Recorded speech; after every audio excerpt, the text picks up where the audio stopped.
এই পর্বে আমরা দেখব কিভাবে ফন্ট সাইজ বড় ছোট করা যায় এবং কালার করা যায়, এছাড়া অন্যান্য ছোটখাটো অপশন।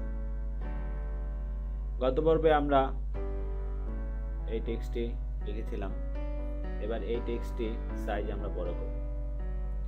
প্রথমে আমরা ছবিটি জুম করি যাতে আমরা ভালো মতো দেখতে পাই।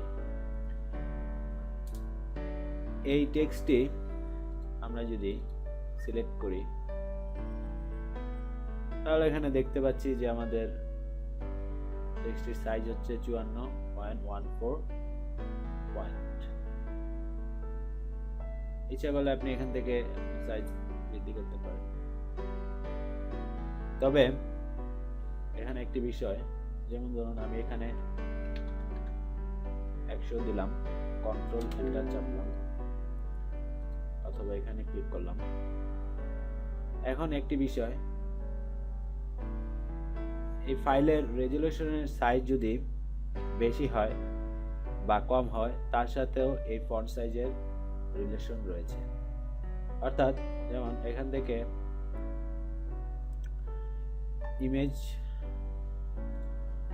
ইমেজ মেনুতে গিয়ে ইমেজ সাইজ, এখান থেকে রিসেম্বল এটা অফ করে আমরা যদি এখানে রেজুলেশন 72 সিলেক্ট করে ওকে দেই, তাহলে দেখুন আমাদের সেই ফন্ট সাইজটি 100 থেকে 333 পর্যায়ে চলে গিয়েছে। অতএব রেজুলেশন, আপনি যদি ফন্ট সাইজ ওয়েবের জন্য তৈরি করেন, অর্থাৎ এই এডিটটি যদি ওয়েব সাইটের জন্য করে থাকেন, সেক্ষেত্রে আপনি পিক্সেল অনুসারে এখানে সাইজ দিতে পারেন। বাই ডিফল্ট এখানে পয়েন্ট পরিমাপ করা হয়, আপনি ইচ্ছে করলে পিক্সেল সিলেক্ট করে দিতে পারেন। কন্ট্রোল কে চাপুই, কন্ট্রোল কে চেপে যখন প্রিফারেন্স বক্সটি আসবে, এখান থেকে ইউনিট রুলার্স, এখান থেকে দেখুন টাইপ পয়েন্ট সিলেক্ট করা রয়েছে। আপনি এখান থেকে যদি পিক্সেল সিলেক্ট করে দেন তাহলেই আপনার প্রয়োজন মতো পিক্সেল অনুযায়ী সাইজ দিতে পারেন। তবে আমি পয়েন্ট হিসেবে রাখছি।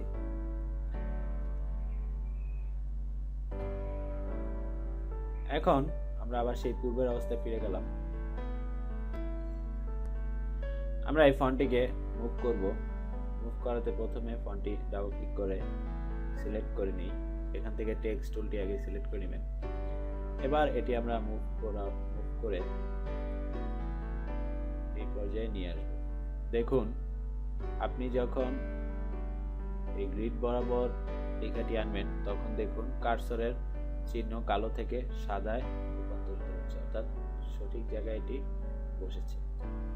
এবার আমরা এই বরাবর আনার পর এই ফন্ট সাইজটি বড় করব। এখান থেকেও বড় করা যায়, অথবা shortcut key control shift semicolon না কন্ট্রোল শিফট কমা চাপুন, দেখুন ধীরে ধীরে বড় হচ্ছে।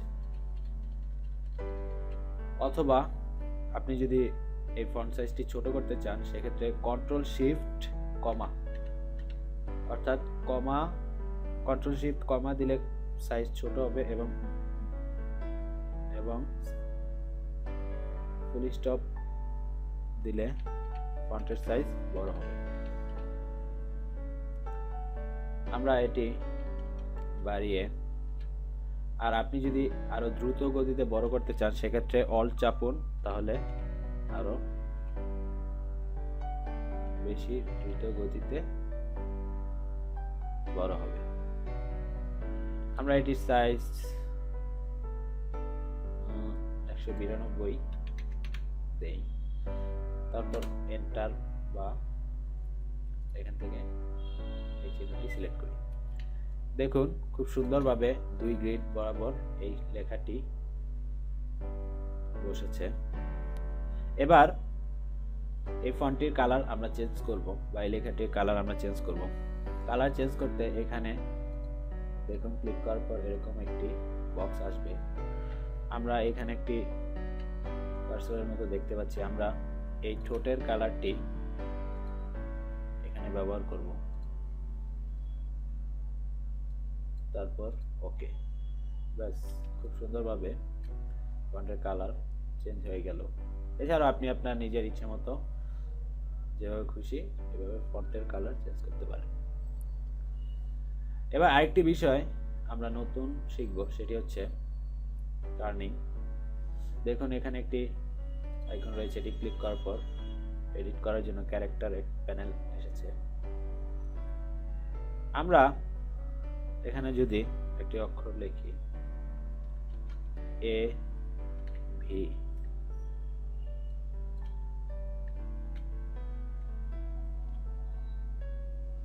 এবার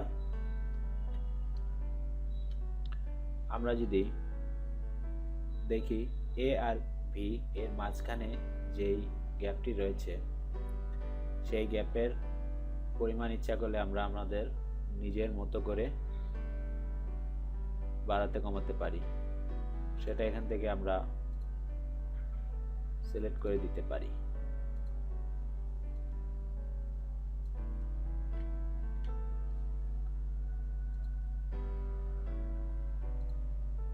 দেখুন এটি সরে যাচ্ছে।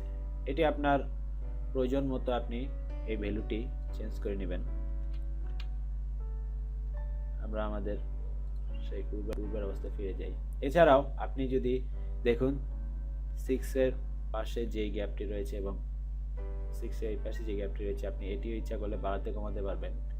এখানে টেক্সটটি সিলেক্ট করে আমরা কন্ট্রোল এইচ চেপে হাইড করে দিলাম। এবার এখান থেকে আপনি আপনার চয়েস মতো গ্যাপ তৈরি করে নিতে পারেন। বাই ডিফল্ট 0 দেওয়া থাকে। এভাবে খুব সহজে যে কোনো টেক্সটের কার্নিং কমানো বাড়ানো যায় এবং কালার করা যায়। ধন্যবাদ।